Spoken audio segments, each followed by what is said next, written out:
Students let we know about the graph of fractional part function. तो आज के इस वीडियो में हम लोग जानेंगे कि फ्रैक्शनल पार्ट फंक्शन का ग्राफ आप किस प्रकार से ड्रॉ कर सकते हो, बिल्कुल आसान तरीके से, यानी ऐसा तरीका जो एक बार आपने सीख लिया तो फिर कभी नहीं भूलोगे। तो सबसे पहले क्या करना होगा, you must have some ideas about fractional part function. What is the meaning of fractional part function, what are some properties related to this function। तो इसका मतलब समझते हैं क्या होता है। देखिए, कोई भी जो रियल नंबर होगा, जैसे मान लो हमने एक रियल नंबर लिखा 5.3, तो किसी भी रियल नंबर में दो पार्ट होंगे, एक पूरा पार्ट जिसको हम बोलते हैं इंटीग्रल पार्ट, और दूसरा अधूरा पार्ट यानी डेसिमल वाला भाग जिसको हम लोग बोलेंगे फ्रैक्शनल पार्ट। तो जैसे 5.3 लिखा हुआ है तो आप इसको 5 + 0.3 लिख सकते हो। ये जो 5 है ये है आपका इंटीग्रल पार्ट, इसको आप इस तरीके से लिख करके ऑब्टेंड करते हो। और ये जो पार्ट है डेसिमल वाला पार्ट, इसी के बारे में बताने का काम करता है ये फ्रैक्शनल पार्ट फंक्शन। यानी फ्रैक्शनल पार्ट फंक्शन का काम क्या है, किसी भी रियल नंबर का डेसिमल वाला हिस्सा कितना है वो बतलाना। उदाहरण के लिए अब मान लो 5.3 है, इसी को आपने इस करली ब्रैकेट के अंदर रख दिया, तो करली ब्रैकेट मतलब डेसिमल पार्ट, डेसिमल पार्ट मतलब 0.3। करली ब्रैकेट के अंदर मान लो लिखा 9, 9 में कोई डेसिमल पार्ट नहीं है, ये पूरा का पूरा इंटीग्रल पार्ट है, तो इसका डेसिमल पार्ट कुछ नहीं है, तो 0 हो जाएगा। तो अब इसमें क्या है, एक ट्विस्ट है। जानते हैं क्या ट्विस्ट है? देखिए, अगर कोई भी रियल नंबर मान लीजिए निगेटिव नंबर है, तो आप इसको कैसे लिखोगे, -3 -0.4। अब यहां से एक बात याद रखना कि डेसिमल वाला पार्ट जो है वो कभी निगेटिव साइन के साथ नहीं आएगा। डेसिमल वाला पार्ट ऑलवेज जब भी आएगा तो पॉजिटिव साइन के साथ आएगा। तो अगर ये संख्या का अगर हम आपसे अगर पूछे क्या है फ्रैक्शनल पार्ट फंक्शन, तो -0.4 बोलना गलत हो जाएगा। तो सही क्या होगा, सही क्या होगा, तो इसको हम प्लस बना देंगे, जो आएगा वो सही होगा। तो कैसे बना सकते हो प्लस, तो सोच के देखो। अगर तुम्हारे पास -4 है तो तुम उसको और कैसे लिख सकते हो, तो -4 को -10 + 6 भी लिखा जा सकता है, बिल्कुल।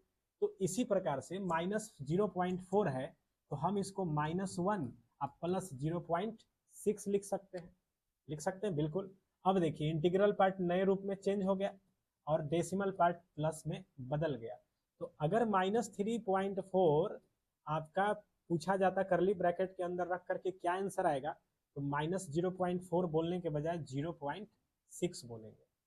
तो डेसिमल पार्ट जो है हमेशा पॉजिटिव होना चाहिए, ठीक है। तो यहां से हमको कुछ आइडिया मिला कि ये जो आपका फंक्शन है फ्रैक्शनल पार्ट फंक्शन, इसका डोमेन ऑल रियल नंबर होगा, क्योंकि ये सभी नंबरों के लिए आंसर देगा।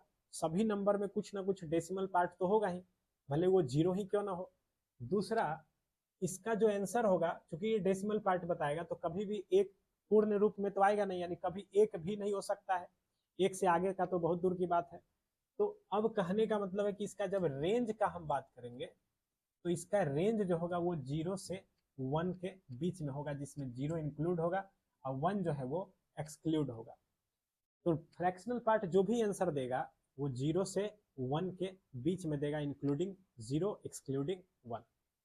अब हम एक सबसे इंपॉर्टेंट बात सीखते हैं कि देखिए, अगर हमने आपसे पूछा 3.4 तो इसका आंसर आपने 0.4 बोला, क्यों? क्योंकि फ्रैक्शनल पार्ट को यहाँ पे क्या लिखा है उससे कोई मतलब नहीं है, डेसिमल में क्या लिखा है उससे मतलब है।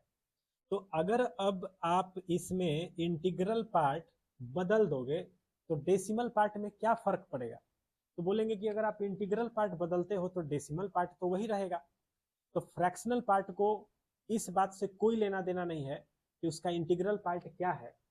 तो अगर 3.1 में हम 1 जोड़ दें तो ये हो जाएगा 4.4। अब अगर इसका फ्रैक्शनल पार्ट पूछे तो इसका भी डेसिमल पार्ट 0.4 ही रहेगा। तो यहां से हमको ये नजर आया कि फ्रैक्शनल पार्ट जो है हर एक यूनिट के बाद सेम आंसर देगा। अब देखो 3.4 है तो एक जोड़ दिया 4.4 हो गया, तो उसका भी आंसर 0.4 आ जाएगा। एक और जोड़ दो 5.4 तो उसका भी आंसर 0.4 आएगा। तो मिनिमम जो इंटीग्रल हिस्सा है, मिनिमम जो पूर्ण संख्या है जो इसमें जोड़ा जाएगा वो है 1, जिससे कि इसका आंसर रिपीट हो जाएगा। तो फ्रैक्शनल पार्ट के बारे में एक और इंफॉर्मेशन हमको मिल गया। Domain all real number, range 0 से 1 के बीच में। अब आ जाते हैं इसका फंडामेंटल पीरियड, यानी ये कितने यूनिट के बाद अपना ग्राफ रिपीट करेगा। तो पता चला 1 यूनिट के बाद। यानी जो भी आपको ग्राफ बनाना है वो कहीं से कहीं तक बनाइए, एक के यूनिट में बनाइएगा, उसके बाद उसको कॉपी कर दीजिएगा। अगले 1 यूनिट बाद वही आंसर रिपीट होगा। इसीलिए ग्राफ जो है 1 यूनिट में बनने के बाद अगले यूनिट में कॉपी होते जाएगा। तो अब हम देखते हैं कि ये फ्रैक्शनल पार्ट का 1 यूनिट वो कौन सा है जिसमें ग्राफ बनाना आसान होगा। तो सबसे पहले आप फ्रैक्शनल पार्ट को एक्सप्रेस कर लो। तो देखो अभी हमने पढ़ा कि कोई भी संख्या, जैसे x हम लिखते हैं, ठीक है, x में 2 हिस्सा होता है, एक इंटीग्रल पार्ट इस ब्रैकेट से लिखेंगे और दूसरा फ्रैक्शनल पार्ट। तो अगर ये इधर माइनस हो जाएगा तो फ्रैक्शनल पार्ट फंक्शन बराबर x माइनस क्या हो जाएगा, इंटीग्रल पार्ट फंक्शन। यानी कि फ्रैक्शनल पार्ट फंक्शन को आप क्या लिख सकते हो, x माइनस इंटीग्रल पार्ट। ठीक है, अब आपको चूंकि 1 यूनिट में ग्राफ बनाना था तो आप वो 1 यूनिट 0 से लेके 1 का ले लीजिए। 0 से 1 तक जाने में 1 यूनिट पूरा हो जाएगा। तो क्या होगा अगर हम 0 से 1 वाले नंबर x के जगह रखना शुरू करेंगे, तो यहाँ पे जैसे ही आप 0 से 1 के बीच वाला नंबर यहाँ रखेंगे, तो चूंकि ये इंटीग्रल पार्ट है तो 0.1, 0.2, 0.3 इन सभी का जो इंटीग्रल पार्ट है वो क्या नजर आ रहा है, 0 नजर आ रहा है। तो यहाँ से हमको सबसे इंपॉर्टेंट बात नजर ये आया कि अगर हमारे पास कोई फ्रैक्शनल पार्ट फंक्शन है तो फ्रैक्शनल पार्ट फंक्शन जो है वो x माइनस इंटीग्रल पार्ट के बराबर होता है। और 0 से लेके 1 के बीच में, 0 से 1 के बीच में इंटीग्रल पार्ट हमेशा 0 ही रहेगा, क्योंकि 0 से 1 के बीच जितने भी संख्याएं हैं 0.1, 0.7, 0.9 ये सभी का इंटीग्रल हिस्सा तो 0 है। तो ये आपका इस संख्या के लिए 0 हो जाएगा। तो क्या बचेगा, x, यानी fx बराबर x। fx को आप y भी लिखते हो। यानी यहां से क्लियर हो गया कि fractional part function is actually y बराबर x for the interval 0 to 1। यानी 0 से 1 के लिए फ्रैक्शनल पार्ट फंक्शन सीधा सीधा y बराबर x को ही फॉलो करेगा। इसके बाद हमको करना क्या है, 1 यूनिट के बाद ग्राफ को कॉपी करना है।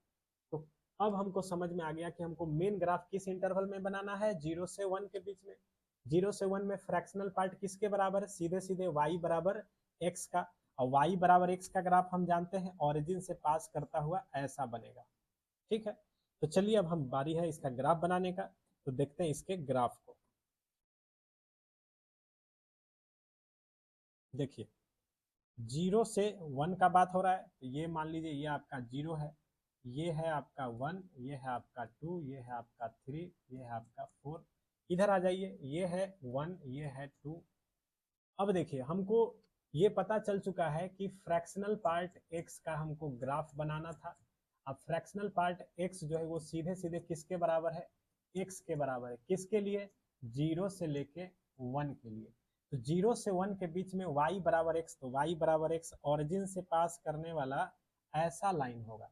ठीक है, लेकिन इस लाइन का आपको वो हिस्सा चाहिए जो 0 से 1 के बीच में आता है। तो बस बाकी को आप क्या कर दीजिए, मिटा दीजिए। ठीक है, तो देखिए 0 से 1 के बीच में आने वाला जो ग्राफ का हिस्सा है आप देख सकते हो क्या है। देखो 0 से 1 के बीच में ग्राफ का जो आने वाला हिस्सा है वो ये है। ठीक है, बाकी ग्राफ को आप क्या करो, मिटा दो। इस प्रकार से आपको एक लाइन नजर आएगा, है ना। ये इसका कोई काम तो है नहीं। तो अब आपको समझ में आ रहा होगा कि 0 से 1 में हमको एक लाइन प्राप्त हुआ। ठीक है, अब इसी लाइन को आप अच्छे से ड्रॉ कर दो। तो चलिए ड्रॉ करते हैं।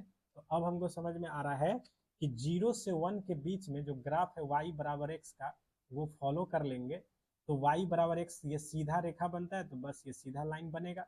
यहाँ चूंकि 0 पे आंसर 0 से शुरू किया था और 1 के बीच में जाना है। 1 पे आंसर 1 तो होगा नहीं, 1 पे फ्रैक्शनल पार्ट के कितना आंसर देगा। अगर हम फ्रैक्शनल पार्ट के अंदर 1 रखेंगे तो 1 ऑलरेडी एक इंटीग्रल हिस्सा है, तो इसमें डेसिमल हिस्सा तो होगा नहीं, तो 1 पे आंसर कितना हो जाएगा 0।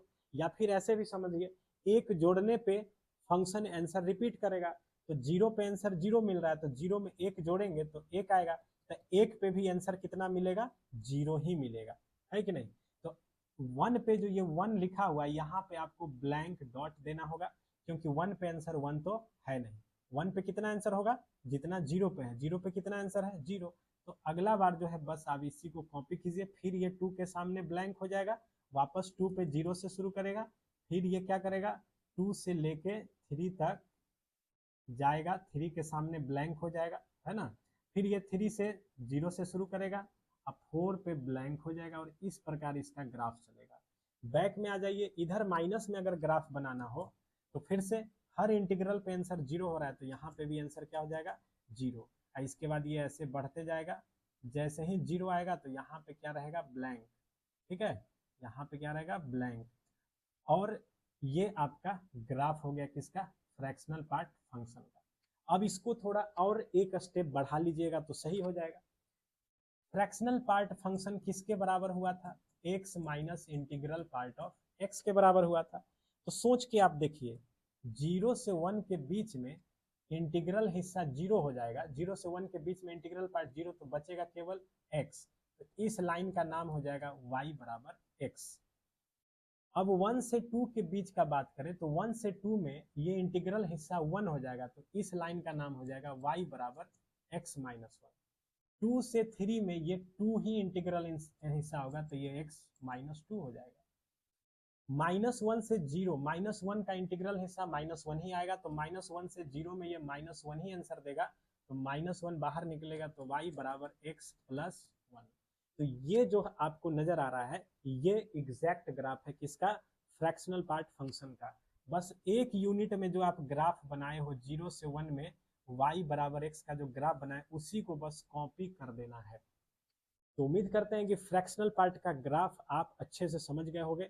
फ्रैक्शनल पार्ट का domain all real number, range 0 से 1 जिसमें 1 शामिल नहीं रहेगा, और इसका पीरियड है 1, यानी एक यूनिट के बाद ग्राफ रिपीट करेगा। 0 से 1 में फ्रैक्शनल पार्ट फंक्शन y बराबर x के ही इक्विवेलेंट होता है। तो बस इतना काफ़ी है ग्राफ बनाने के लिए।